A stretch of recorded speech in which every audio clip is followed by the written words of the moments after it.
Hello, and welcome to the California Department of Food and Agriculture's Resilient Food Systems Infrastructure Program, or RFSI webinar. This funding opportunity is an extension of the funding opportunity that was available in early 2024 to distribute remaining funds made available by projects not using the entirety of their funding or being removed from consideration. Due to the compressed timeline of this funding opportunity, only equipment-only grants are available via this solicitation. This first presentation will provide an overview of the RFSI program, including eligibility requirements and grant details. Later in the webinar, we will cover the concept proposal form itself and very briefly cover what happens after submission for successful applicants. Recordings of the webinar presentations will be made available on the RFSI website shortly. In addition to the webinars, we will have weekly office hours through July 9th, 2025. Please visit the RFSI website for more information on the office hours or to register. In preparing to submit a proposal, the first and most important thing to do is read the Request for Proposals, or RFP. What we are reviewing today is covered in greater detail in the RFP for the program. The RFP is available via the RFSI website at www.cdfa.ca.gov/RFSI. The RFSI website also has a Frequently Asked Questions document, or FAQ, and it is where we will post the recording of this webinar, office hours presentations, and our proposal Q&A. The areas covered are listed here and include information about the program, the application timeline, how to apply, and tips for your proposal. The purpose of the Resilient Food Systems Infrastructure Program is to create more and better processing options for local and regional producers. Projects should support infrastructure in the middle of the supply chain for California food and farm businesses and other eligible entities.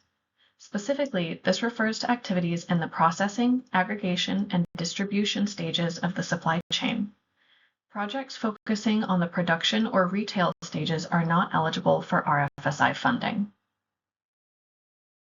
About the stages I just described, here is a step-by-step description of the stages that are and are not allowable.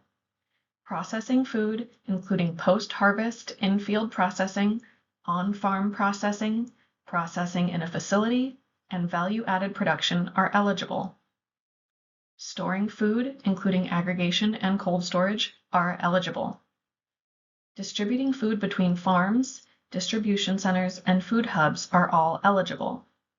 Distributing food to a retail center, including to a farmer's market, is eligible. Any activities before or including harvest are not eligible. Activities involved in selling food, such as advertisement, preparing hot meals in a restaurant or cafeteria, or delivering direct to consumer, are not eligible. This slide includes examples of typical processing, aggregation, and distribution activities that would be appropriate for RFSI funding.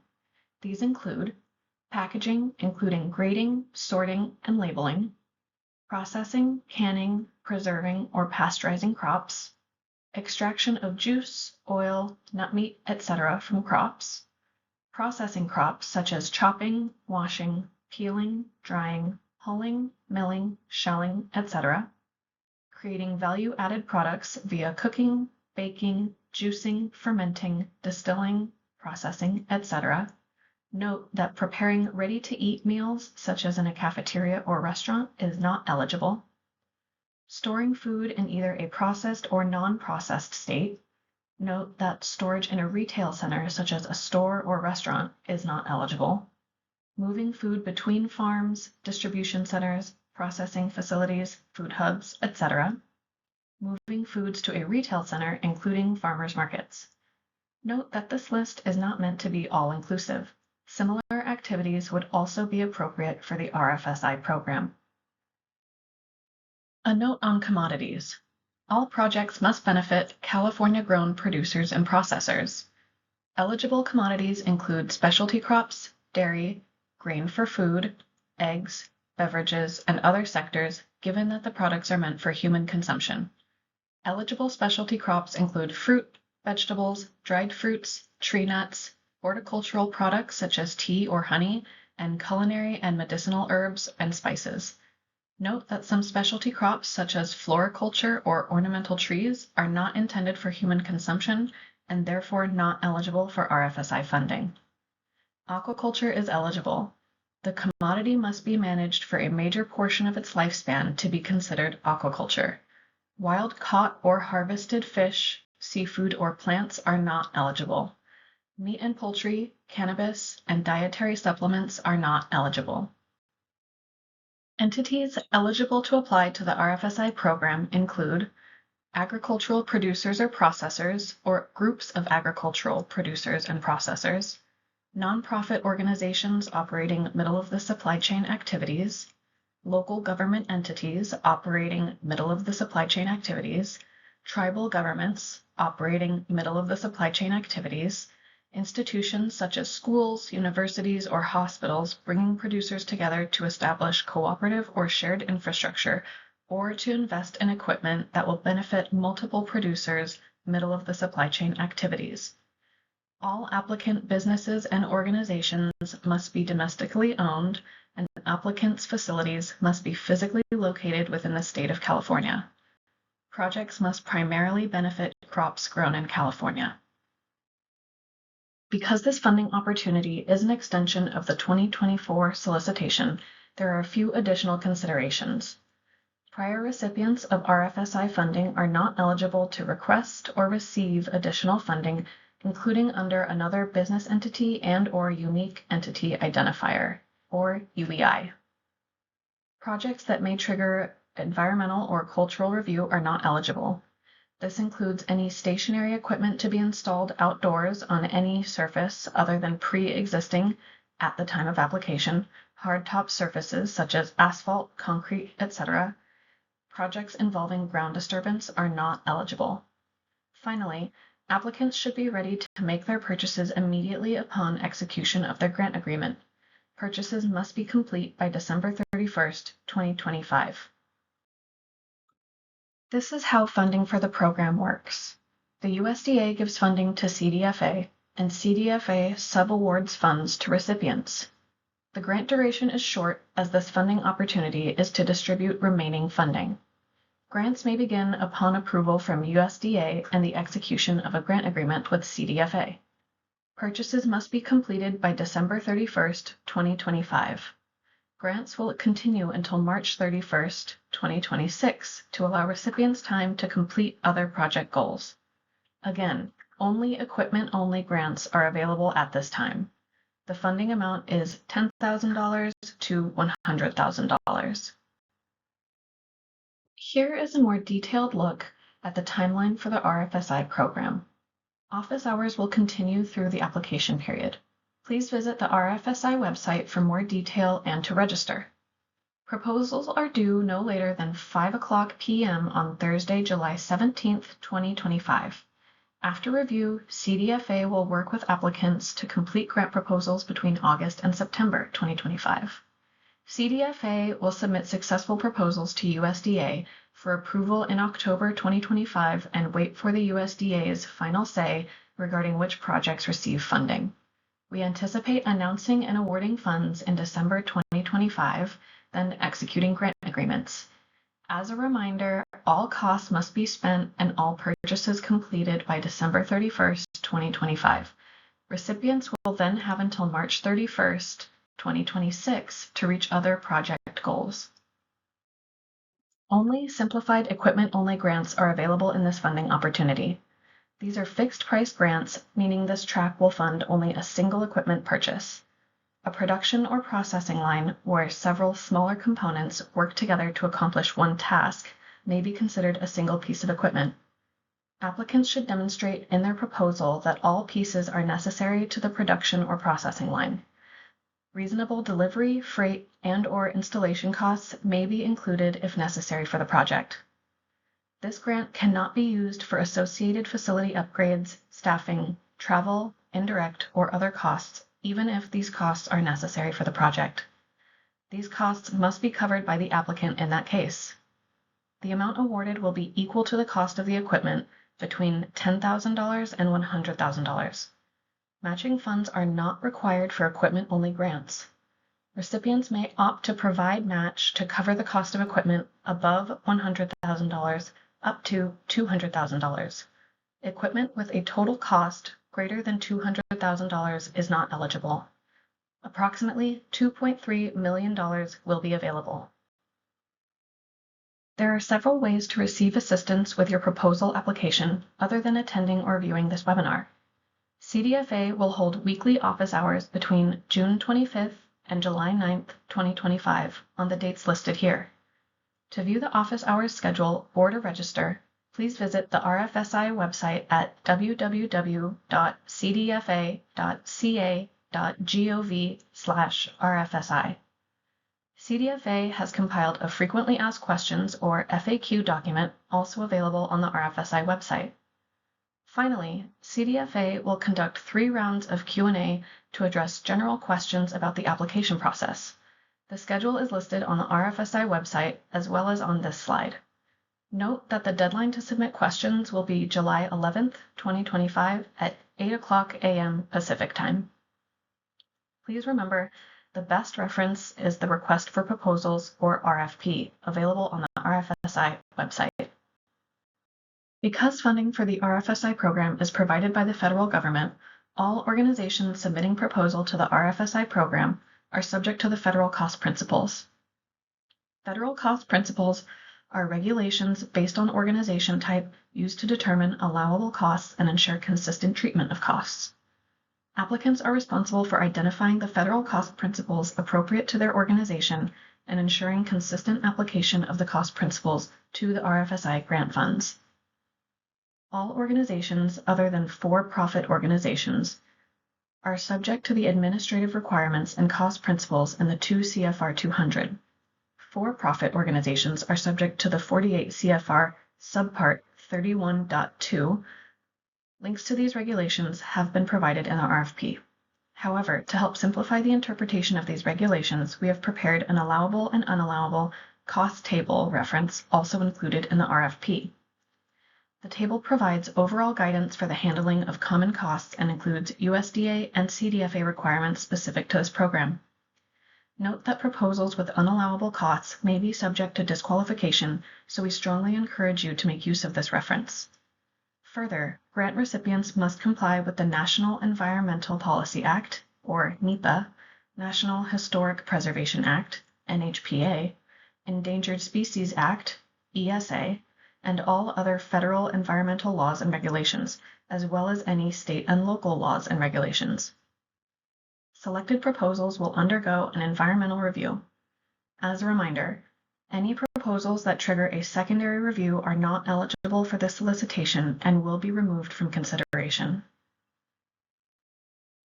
Please be aware that any of the following may also result in the disqualification of a proposal: incomplete proposals, proposals with 1 or more unanswered or insufficiently answered questions, proposals submitted by an organization that has already received RFSI funding, proposals that include activities outside the grant duration, proposals for less than the minimum award amount or more than the maximum award amount, proposals for stationary equipment to be installed outdoors on any surface other than pre-existing hardtop or involving ground disturbance, proposals by entities that do not have access to a location in which to install the requested equipment through either ownership or current lease, proposals with unallowable costs or activities necessary to complete the project objectives, including but not limited to cost to support ineligible commodities, cost to support activities that are not middle of the supply chain, for example, costs related to cultivation, harvest, wholesale, retail sale, etc. This list is also available in the RFP. Here are some of the resources that were discussed in this presentation. A good place to start is the CDFA RFSI website. A link to the recordings of our webinar will be posted on our website promptly. You can also register for our weekly office hours, read the FAQ, and view our Q&A documents there when they are published. Most importantly, you can find the application form and request for proposals on our website, www.cdfa.ca.gov/RFSI. Another resource to submit questions is to the CDFA grants email address. Additionally, the U.S. Department of Agriculture Agricultural Marketing Service website contains a lot of great information about the RFSI. Of particular note, there are the USDA program scope and requirements and the RFSI terms and conditions. However, please note that you should direct all questions to CDFA, as USDA will always refer you back to us. The presentation will now provide an overview of the concept proposal or application. CDFA has changed our application process for this funding opportunity to a two-phase process. We'll go over these in more detail presently. Step 1 is the simplified concept proposal via PDF, which focuses on the requested equipment, why that equipment is needed, and the impact of that equipment on the applicant organization. It can be downloaded from the CDFA RFSI website shown here. The concept proposal and quote or quotes must be emailed to grants@cdfa.ca.gov no later than 5 p.m. on July 17, 2025. Selected proposals will work with CDFA grant analysts to complete additional eligibility checks and fill in the USDA grant proposal template form. This will take place between August and September 2025. Because we have a limited turnaround on this additional funding, prompt responses will be required. Applicants that do not respond promptly and completely to CDFA requests for information will be removed from consideration. We'll start by discussing the concept proposal. This is a 4-page proposal form with 5 main components listed here. We will discuss them one by one. Here is the first page of the application form. This page requests the name of the organization, address where the project will take place, and contact information. Note that you must provide the legal name of your business. This is the name you put on your tax paperwork and should include any relevant Incs, LLCs, etc. Again, please match this exactly to your tax paperwork. If you have a different name you do business under, you may provide that below. For physical address, please be sure to provide the address where the project will take place. That is, where the equipment will be installed, or, for mobile equipment, stored when not in use. Next, provide the contact information for 2 unique individuals. It is mandatory to provide 2 people in case you yourself are not reachable. Page 2 requests information on the equipment you are requesting. First, please name the piece of equipment you would like to purchase. Provide enough detail for someone outside of your industry to understand the request. This is not the space to describe why you need the equipment. That comes later. Just explain what the equipment is and what it does. For stationary equipment, briefly describe the location where the equipment will be installed. For mobile equipment, such as delivery vehicles, you may leave this question blank. Next, provide a list of the agricultural products to be processed with, stored in, or delivered by the requested equipment. Finally, provide the total cost of the requested equipment, estimated as accurately as possible. CDFA recommends researching actual costs of the equipment to estimate accurately. Note that the minimum grant award is $10,000 and the maximum award is $100,000. You are allowed to request equipment that costs more than $100,000, but you must cover the difference. In this case, write the total cost of the equipment, for example $120,000, in the line, then initial to confirm that funds are available to cover the cost above the grant award maximum of $100,000. Remember that equipment with the total cost of $200,000 or greater is not eligible for this funding opportunity, even if you are able to cover the difference yourself. Page 3 starts with a free response question. Briefly describe the applicant organization, the services it provides, and/or the purpose of the organization. 100 to 250 words is appropriate. Responses that are excessively short or long may be scored fewer points as a result. We've listed some questions here that may help you create your response. It is not required to answer these questions specifically. For example, what is your organization's goals and mission? What does your organization currently do? Where are you located? What sets your organization apart? Page 3 continues with a series of acknowledgments. Please read each one carefully and initial to confirm your understanding of and agreement with each. I'll read them out now. Applicants must meet Small Business Administration size standards for their industry. Projects installing stationary equipment outdoors on any surface other than pre-existing hardtop are not eligible, nor are projects that involve ground disturbance. Projects led by an organization or individual that has previously received RFSI funding are not eligible, including under another organization and/or unique entity identifier. Projects must have access to all resources and infrastructure necessary for the project at the time of application, through either ownership or a current lease. If leasing, applicants must have the permission of the property owner to undertake the proposed project. If applicants are selected to submit a grant proposal to USDA, they must work with CDFA staff to complete the more detailed grant proposal. This will require applicants to promptly respond to questions and requests. Refusal or inability to do so may result in the project being removed from consideration. Page 4 is another free response question. Here, briefly describe the need for the requested equipment, how it will be used, and the impact it will have on your organization and California producers and processors. Please also briefly describe any individuals or organizations outside of your organization that will benefit from the equipment and how. 250 to 750 words is appropriate. Responses that are excessively short or long may be scored fewer points as a result. Note that this is a multi-part question. Please answer all parts of the question. Here are some tips and tricks for a successful proposal. Do not wait until the last minute to prepare or submit the proposal. Allow ample time for composition, research, review, and submittal.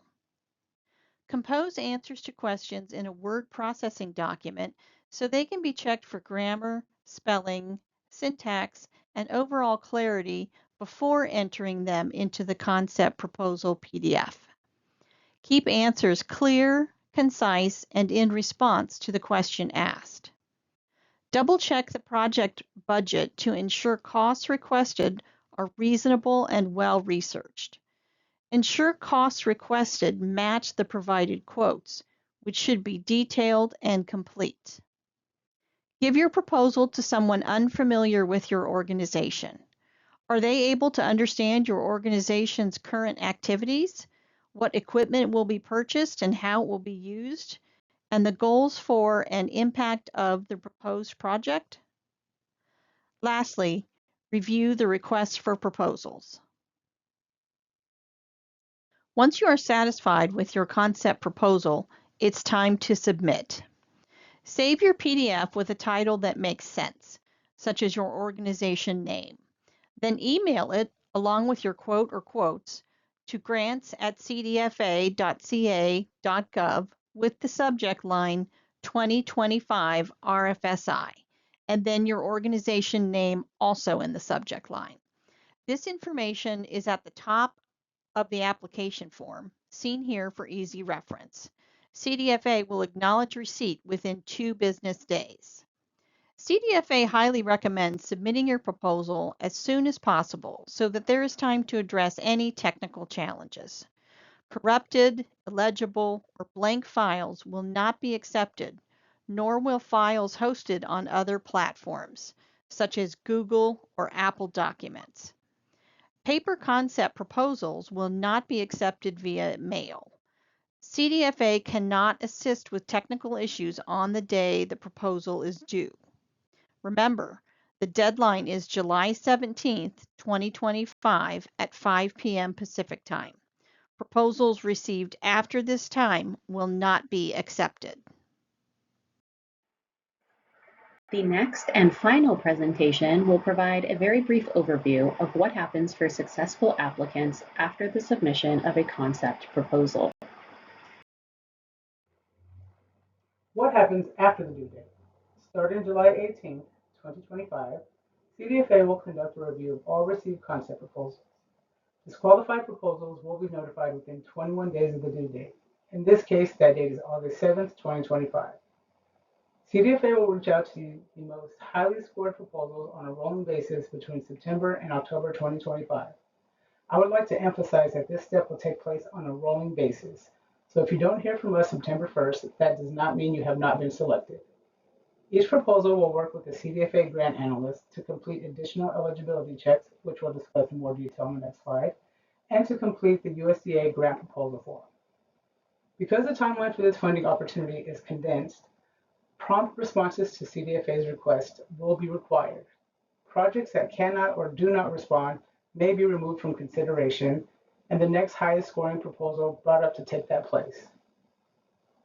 CDFA will submit selected proposals to USDA by November 2025 for USDA review and approval. Upon USDA approval, we will announce and award funding as soon as possible. All proposals will be notified as to the status of their proposal no later than December 1st, 2025. As another reminder, all purchases must be completed by December 31st, 2025. The first step for selected proposals will be a few additional eligibility checks required by USDA. These include ensuring that applicant organizations do not exceed the Small Business Administration's size standards, do not violate the National Environmental Protection Act, have access to the proposed project location either through ownership or current lease, and are able to obtain a unique entity identifier. You should remember these points from the acknowledgments page of the concept proposal form. Applicants that pass these checks will then work with their CDFA grant analyst to complete USDA's grant proposal template. Upon USDA approval, successful applicants will be awarded funds. Applicants selected for the awarding of funds will receive a grant agreement package with specific instructions regarding award requirements, including information on project implementation and the payment process. Once a grant agreement is executed, grant recipients can begin implementation of the project. Grant recipients are responsible for the overall management of their awarded project to ensure all project activities are completed no later than the end of the grant agreement term. Because this will be a short grant, CDFA grant analysts will provide all recipients with an advance request form upon grant execution. Recipients should purchase equipment immediately upon receipt of funds. Recipients will complete a final performance report within 30 days of grant closeout. Note that it is CDFA practice to withhold 10% of the grant award amount pending successful closeout of the grant, which includes submission of the final performance report and resolution of audit findings, if any. Recipients should ensure they have the cash flow to cover this 10% amount until after closeout. Please also note that RFSI grants, like all federal grants, are treated as taxable income for for-profit organizations, including individual producers, processors, distributors, etc. The value of any grant award is considered part of your business's gross income for that tax year, in this case, tax year 2025. More detail will be provided on grant management in an office hours presentation on July 9th. This presentation will be available on the website after that date. That concludes today's presentation on the 2025 funding opportunity for the Resilient Food Systems Infrastructure Program, or RFSI. Let's move on to Q&A. If you're watching the recording, please email your questions to grants@cdfa.ca.gov, remembering that the deadline to submit questions is 8:00 a.m. on July 11th, 2025. Thank you and good luck.